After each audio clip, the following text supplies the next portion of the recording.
Right, to get myself comfortable, I'm coming at you today with a solo episode. I get really nervous filming these, and I don't know why. Maybe it's because I'm not used to speaking to a camera, and then you don't have any sort of conversation or questions. Why do I get so nervous? So I'm going to do my best today to try and get through what I want to say. If you haven't been here before, I'm Bex and welcome to my channel. If you are new here, please give me a like and subscribe. Today, I'm going to talk a little bit more about my eating disorder experiences because that's something that I touched upon very early when I first started doing these videos. And it's something that I really want to reflect back on. I filmed an episode maybe about 3 or 4 weeks ago now with a lot of changes that was implemented in my diet. And when I started to do that and I become more nourished within my brain, I often forget the depths of how it does impact my memory and how it impacts the reality and rationalizing things around food and the controlling behaviors that comes with. So today, I really want to talk about the embarrassing ED behaviors that this is a sweeping statement, but I really do think that we all have the same behaviors and have the same mentality when it comes to. Obviously, along my journey, I've met a lot of people that suffer, unfortunately, with eating disorders. And the things that they were doing, I was very shocked, and it took me aback that we was all doing very similar traits and things that you feel like I'd never really want to share that with anybody because I'm so embarrassed. And surely nobody else is doing this. It's just mental. And you can't see that when you're in it. Since I've started eating a lot better, I really wanted to document some of the embarrassing things that I've been doing along the years. As I've shared before, I do a lot of journaling, and when I was in hospital and really bad with my eating disorder, I used to write down these thoughts and feelings. And then, like I say, when I was having conversations with other people, it was like almost I could visualize that they were doing the same thing, but nobody ever spoke about it. And I would feel so much more comfort in knowing that somebody else felt that way if I was doing the same thing. So I've written what I thought was probably going to be 10 embarrassing sort of thoughts and feelings or things that you do when you're in the depths of it. I've probably got about 40. So I'm going to start with 10. And if it resonates with you or, you feel a sense of comfort, then please do reach out to me. Like, I'd love to hear from people and I want to share experiences because I think that's a really open, welcoming space to have. Right, what's my first one? Okay, so that's enough of me rambling on. The first one that I want to say is that when people say that they don't understand it, this necessarily didn't come from friends because they didn't know how to approach it, but it definitely came from like my parents and my brother. And I got so frustrated because I'm like, I don't understand it either. I don't understand why anybody would want to do that to themselves. And I still sit with a level of frustration now because I'm like, although I'm still finding it really challenging to go with emotions of getting through this recovery stage and eating like a normal person, I don't understand why sometimes I get triggered by things that automatically want my eating disorder just to come back. And I find that sense of comfort in restricting my diet or not having anything at all. So yeah, my dad, for instance, used to say all the time, Bex, I just don't understand why you're doing this. And it just used to really wind me up. So if you're in a similar situation, then I hope you can relate to that. So the second one kind of runs in line with that. It's when people don't know what to say. So this is more from friends and they kind of tread on eggshells around you because a lot of things that happen in your everyday life, especially, oh my God, especially when you're such a especially when you're such a social person, like you want to do the events with your friends, but everything always seems to be revolved around food. Like, you can't really go meet a friend without probably popping in a coffee shop, without her wanting a pastry, or do you want to meet for lunch? You find it really difficult, and then they also find it really difficult to ask you because where do you go? Do you want to go to the theatre? Shall we get some pick and mix? Do you want an ice cream? Like, it's really hard, and I really feel for my friends. One of the stories that I'll share is when I was going into hospital and I had an admission date, so I knew I was going in the following day. So I did actually get a chance to see my friends and family before I went in. And I remember some of my friends coming around to my house and they brought a big bag with a lot of like self-care products in. So face masks and shampoos and all the nice things. And then because we were all sat around a table and we wanted to share stories before I went, they brought like the biscuits, and you could see them on tenterhooks, like nobody really knowing, do they open the biscuits? Nobody really knowing, do they offer you a drink? Like, they found it really hard. And then they also find it really hard to know what to say to you in terms of what you look like. It's a very normal thing for people to be like, oh, you look well. And it doesn't mean anything about your aesthetic appearance. You can look well because you're having a good bubbly conversation. You can look well because you've, I don't know, got a new handbag. Like, it doesn't automatically mean that it's your appearance. I'm going to go off on a little bit of a tangent here, because obviously when you're in the real grips of the anorexia, it's nothing really to do about what you look like, and it's all about this control. But people don't know what to say to you. So one of the things I really think that a lot of people with anorexia or eating disorders really do struggle with is that mindset around how they accept when people say you look well. They don't necessarily mean you've gained weight. They don't mean that you look healthier in a different like body type as to what you was used to when you was nearly dying. They just mean that they are happy to see you physically there and not here. Number 3 is something that I regularly did chat about with other patients when I was in hospital, and it's this context around fear foods. Now, that's something that I didn't really accept for myself. Like, I've not really been around a lot of people with eating disorders before, or being frightened of foods, until obviously I was placed in an institution where everybody was fearful of everything. And I remember the dietitian asking me, what are your fear foods? And I was like, well, I don't like dairy. I don't like anything with fats in. I don't like chocolate or sweets. I don't like carbohydrates. I don't really like fruits because it's got too much sugar in. Like, this was when it was really, really, really bad. And I remember comparing myself with other people, and their fear foods were like certain cereal bars, like a certain brand, or like a certain brand of ice cream, like, or they couldn't go near Ben and Jerry's. And that's when I knew just how bad it was, because mine was like fear groups rather than selective foods. And that's also when I recognised that it's not about the control of what I look like or the food. It's about the control of any sort of intake that's surrounding me. I stopped having medications. God forbid I got unwell, because it was a struggle for me to take some sleep medication when I was in there. I stopped brushing my teeth. Like, toothpaste doesn't have any nutritional value, but I stopped brushing my teeth. That's disgusting and embarrassing to admit, but I did. And I used to wear gloves everywhere. And this wasn't even just around food. This was moving things, I don't know, out of my bedroom, or like if I was cleaning up. I don't know whether I was frightened of osmosis. Like, I'm a nurse, I'm an intelligent person, and everything just frightened me. I was frightened of body creams. A lot of the body creams, and again, this sounds ridiculous, and I am embarrassed to share some of these, but I really hope it reaches that person that feels a similar way or has felt a similar way. A lot of the body creams and skincare products that you use all have like a food fragrance, like their desserts or their sweets, banana, chocolate, cocoa, like it's all related to food. And when you're frightened of everything that could impact the control that the anorexia is giving you, you just don't want anything at all. I know, because I've watched a lot of YouTube around eating disorder behaviours, and there's hours of footage of people talking about fear foods.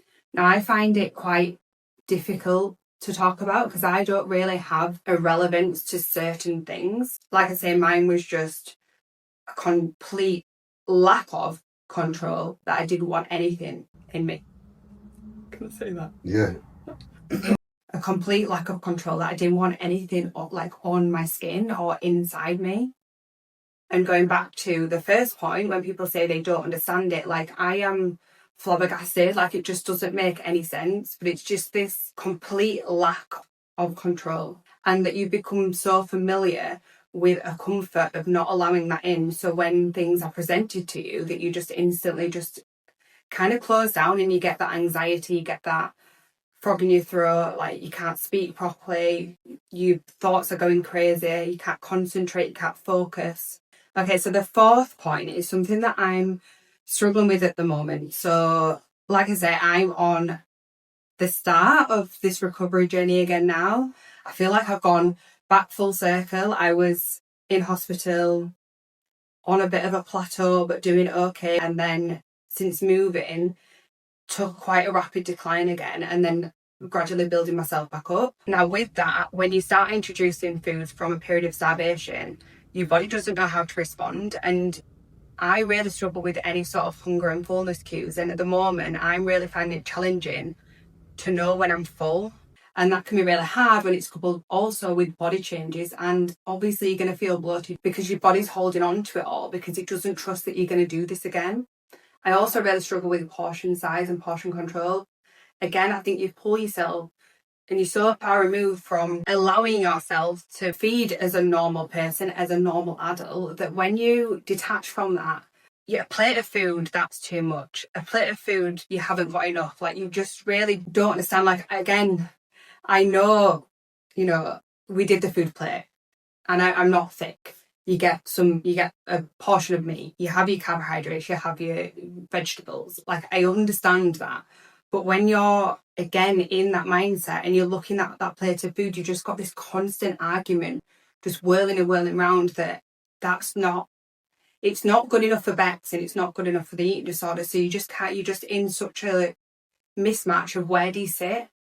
And then now, because I'm engaging in more social aspects around food, I'm having a lot more of an experience with shared eating, which I despise. Like, I've hated the thought of like tapas. Frightens me because you don't have a plate of food, like you're just picking at things. Like, I'd rather be presented something and be like, that's okay, that's what you should have, rather than just picking at things like yochi.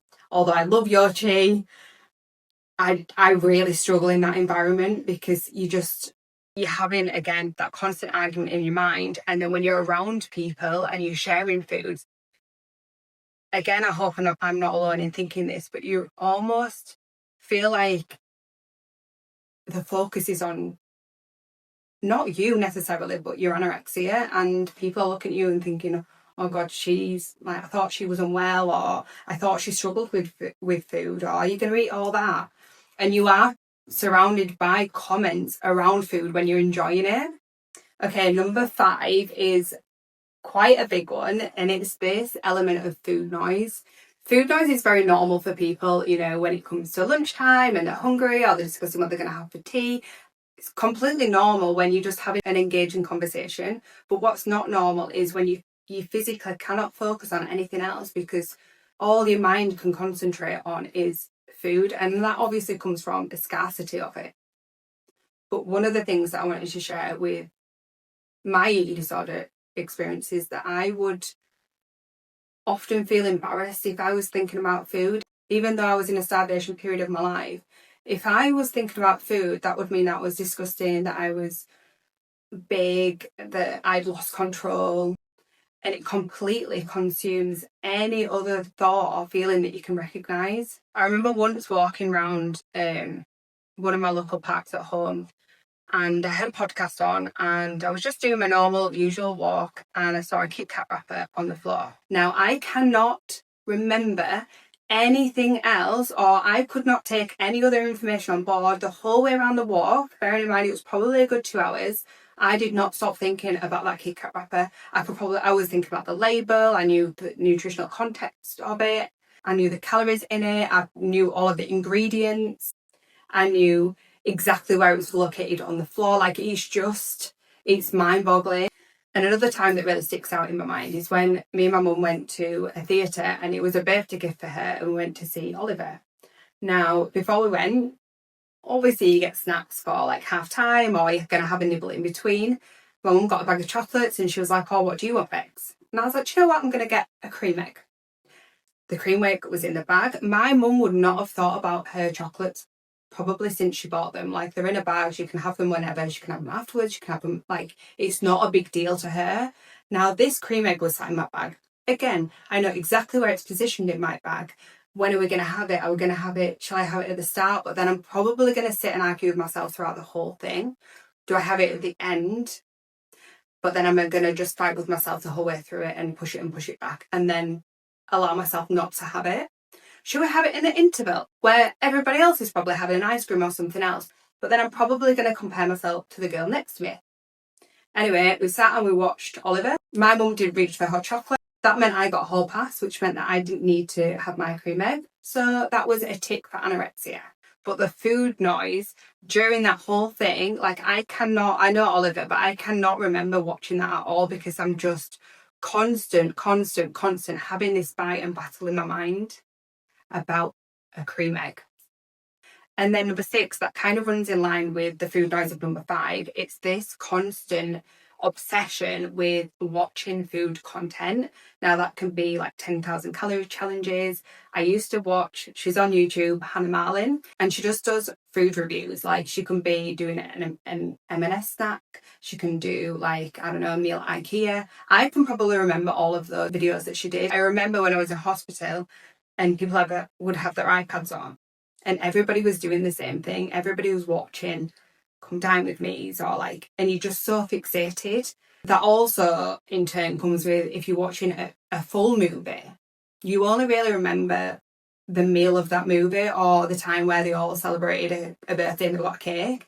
You don't really remember anything else of the context of that film. And again, that links to the physical aspect of what it's doing to your brain because it's almost in hunt starvation mode and it's just it's giving you, your brain and you are very, very clever. It's giving you signals every single time to say like alarm bells ringing, please, like this is what I need. And I used to go around, again, being very unwell, I used to just go around supermarkets and I would never purchase anything, but I could tell you everything that was down whichever aisle I was in. I could tell you the nutritional context of a Snickers bar, although I'd never buy it for myself. I used to go to supermarkets all the time, and I do remember sometimes I'd see other girls wandering around as well and doing the same thing. And with that is like looking at restaurants. Again, when you're in a really bad place with it, you're not obviously going to go to these restaurants, but you're going to read all of the reviews. You're going to look through all the photographs. Have they got any new recent reels on Instagram that you can have a look through? You're just so interested in it. And again, that's something that I do struggle with now. Like when me and Alex are going to go out for tea, I get really overwhelmed. There's a lot of choices in me. And I found myself a little bit out of control with all the different cuisines. So I try and home in on something that I feel comfortable and safe with. But then I don't want to continuously do that because that feeds into a normalization that I can only eat that certain one cuisine. So on that point, I found that quite embarrassing, like to walk around supermarkets, watching constant videos and people just eating food. It's a little bit weird. But then when I saw other people doing it, and when we was in therapy, I remember the therapist and the dietitian at the time asking us, like, is there something that we turn towards? And not one person really said that. And we're all too embarrassed to share it. So again, this is why I'm sat here today. And I know that that's quite a common trend, which leads me into number 7, feeding people. Now, obviously, we aren't going to have anything ourselves. However, we are going to bake. I became the best baker when I was anorexic. I would make the best cakes and I'd make them for everyone. And I would feel really disheartened if they didn't want anything. I was almost a bit like a drug pusher. It was a bit weird. Like I'd want them to have it and I'd feel empowered if they did. If I made meals for other people, it would always be fortified. It would be never what I would have. Like if I was going to make a sandwich, there would be butter like this. If I was going to make a cake, it would be fortified with full fat cream. And again, I really struggle to understand why we do that. Maybe it's because we're neglecting ourselves in that manner, that we almost want to push it onto other people. Which leads me into number 8, and that's that feeling of empowerment, which is briefly mentioned in number 7, when other people eat and you don't. So again, this was a common trait at work. So if there was like, say, crackers or treats or things, there's always things at work for people to like snack on. Other people would just generally go and, grab whatever they want. They listen to their bodies and they want it or they don't want it.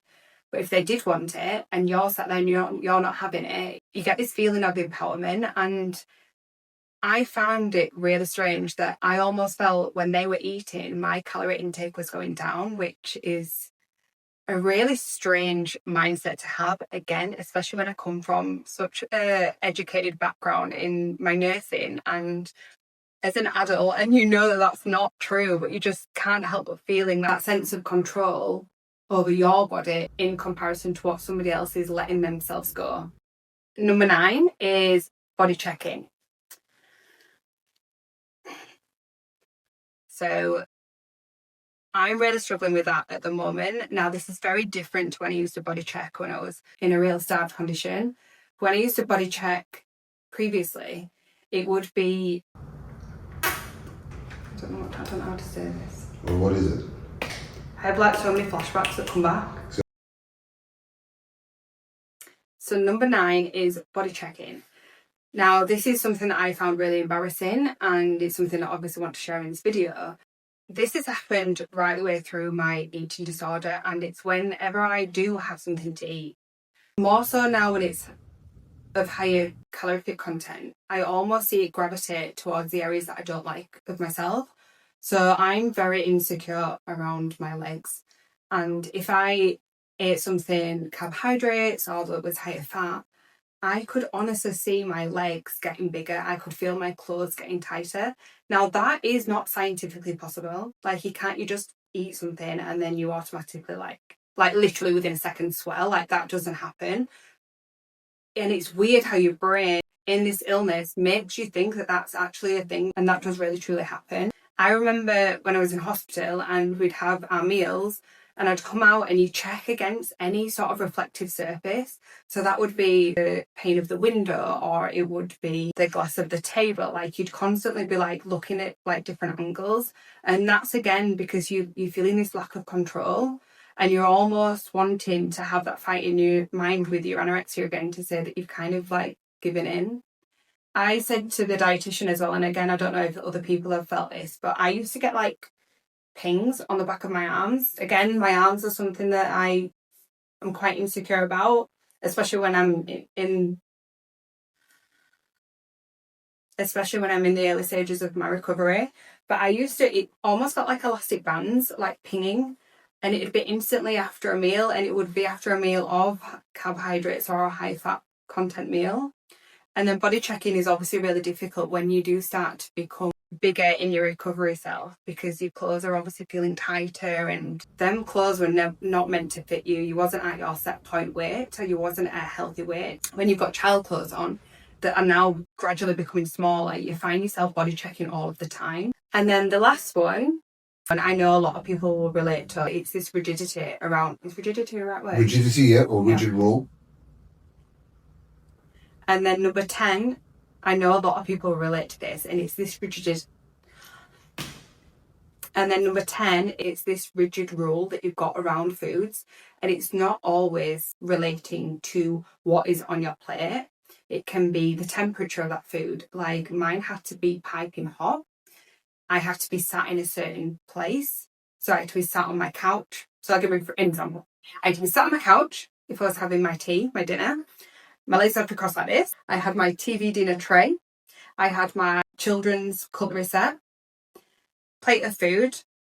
Had to be wearing like clean pajamas, a certain set. They had to be matching. Like, everything just had to be perfect. It had to be a certain time.